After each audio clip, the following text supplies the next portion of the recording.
Hi everybody, my name is Caleb, and today we're going to be doing post-battle analysis for my Week 2 matchup in the Big Brain Draft League, which was against Bwenty, head coach of the Oxford Snipers. Say hi, Caroline. Hello.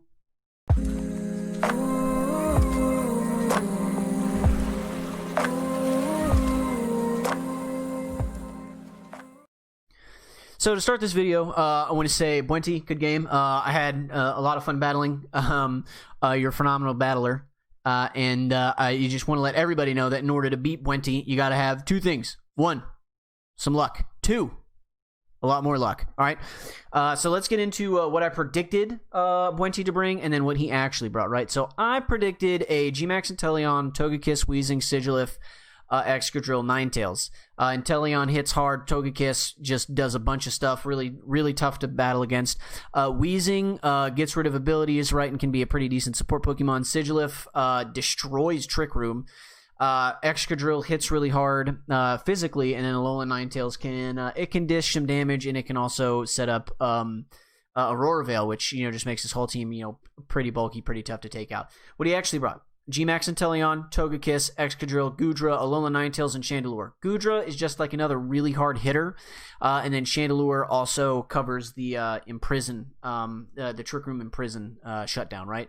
I brought Gmax Blastoise, Railu, Klefki, Scolipede, Indeedee Female, and Incineroar. Honestly, this team I think fared well against like either one of the teams that he brought. Just kind of required a bit of different playing for like both ones, right? The good thing about the team that I brought is I essentially rendered Chandelure useless. He's really not going to bring that unless he's trying to shut down Trick Room, right? So being able to stop that from happening is just really good for me, right? I probably could have brought something kind of Trick Room along with maybe like the Blastoise and the Scolipede to sort of trick him into bringing the Chandelure and probably giving me at least a free KO on that thing, right? In all honesty, just partially due to the fact that I nullified the Chandelure and the outcome of our match, I think it was fine either way. So how the games went was game 1 I won, game 2 I lost, and game 3 I won. So I did end up winning this week against Bwenty, right? So let's kind of talk about why I was able to win. Game number 1, it really just boils down to Inteleon not having Gmax Soup. As our league goes, we have a rule that if you bring your Pokemon that can Gigantamax and you do Dynamax it, it has to be the Gigantamax form. It cannot be just like the regular Dynamax form, right? He did Dynamax his Inteleon, which Inteleon is his Gigantamax Pokemon, and it was not Gigantamaxed. It was the regular Gigantamax, or it was the regular Dynamax form. We could have either continued to play the game, or we could have, or I could take the win, and then we move on to game 2, right? I decided to take the win. A couple factors going into it. One, I did not like my open for game 1, right? I kind of felt like I was behind, even though realistically, I think at the point in the battle where it became apparent that Inteleon was not Gigantamaxed, I think it really could have gone either way, because one, it stopped him from setting up Aurora Veil. Inteleon is faster, and it made it went for instead of its Gmax Hydro Snipe, it went for Max Geyser. So instead of doing like a lot of damage, it set up Rain, which then stopped his Alolan Ninetales that he opened with from going for Aurora Veil, right? So he kind of like screwed himself on his open, even though he had knocked out my Incineroar, right? So like realistically, I probably had an advantage. However, I view Bwenty as a really good opponent, right? And I did not want to give him like the opportunity to like make a comeback on a game where I could have I get a free win, right? Do I think that it is super like sportsmanlike to like accept a win, because my opponent, made, that kind of mistake? I would have liked to have played it out. I feel bad about, just kind of like, snatching that win, right? Because a lot of what this draft league is about, skill and preparation and, your ability to adapt. So like taking a game like that, yeah, I feel bad. But being able to give myself an advantage like that against Bwenty was something that I was like really keen to do.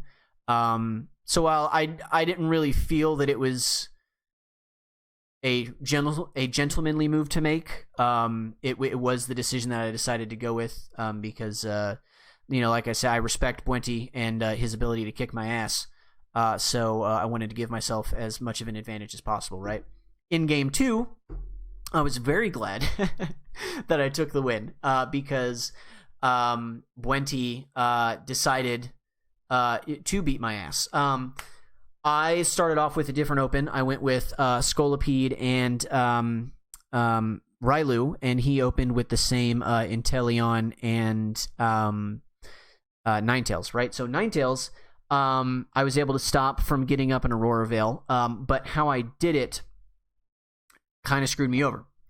I went for a Rain Dance and I went for a Max Rockfall. I did not know that my Scolipede was going to be faster than his Ninetales. So I went for Rain Dance and then immediately set up Sand because my Scolipede was like the fastest thing on the field, which was really weird to me because both Inteleon and Ninetales with Timid Natures and 252 speed EVs should have outsped my Adamant 252 base speed 112 Scolipede. I went first in the turn and I set up Sand. Well, actually, I don't actually know if I would have been faster than his Inteleon, but I assume that his Inteleon would be faster than me, but his Inteleon actually swapped out into a Togekiss, right? So that turn 1, right, it was good, but it was not optimal. I stopped him from going for Aurora Veil again, but I was promptly knocked out because turn 2, he went for a Fake Tears with his...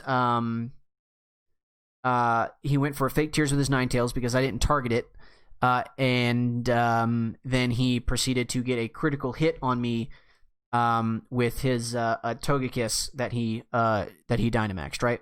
An important thing to note about that is that 2 things happened that if they hadn't, I might have lived. I would have lived, actually. It like guaranteed. One, if his what Pokemon is it? Ninetales. If his Ninetales had not been alive to Fake Tears me, then I would have lived just a regular max Airstream, right?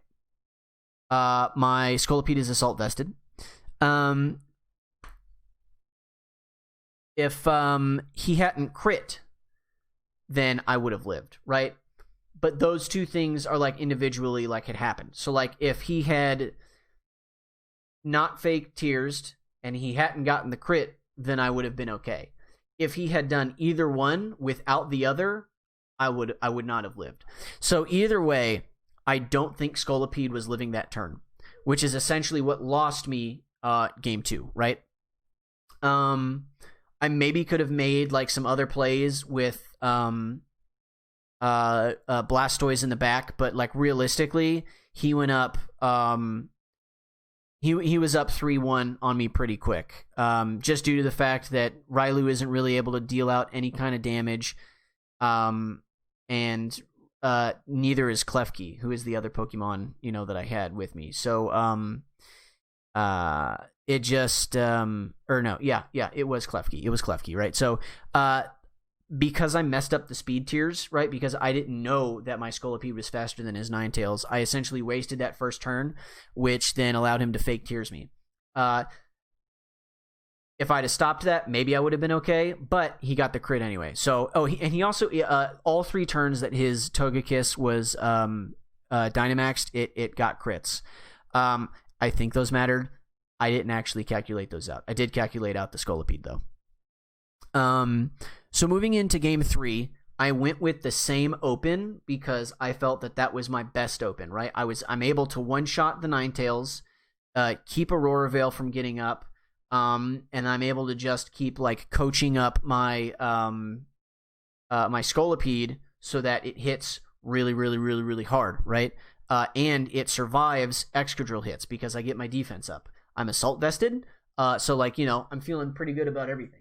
The turn that like really changed the tide of the battle was when he had an Excadrill and a Togekiss on the field, and I had a Scolipede and a Railu on the field. I went for a Max Quake with my Scolipede, which I should not have done. But the fact is that Bwenty was playing kind of tilted and knew he was behind at this point. Because of the game one, he was tilted because of the game one loss, and he knew that he was behind because I'd taken out his Ninetales on the first turn, right? So he was behind, definitely in trouble, and decided instead of making a play, which like 9 times out of 10 I'm sure he would have made, he did not make that smart play. Instead of going for a Follow Me and a Swords Dance on Inteleon, he went for not Swords Dance on Inteleon, Swords Dance on Excadrill. He went for a swap out. He took out Togekiss, right? Threw in Inteleon, and then left Excadrill in there to die. Now, the thing is, I say that he left it in there to die. And the reason why a Follow Me is like the right play to make on that Togekiss there is because in no world should I have realistically gone for a Max Quake.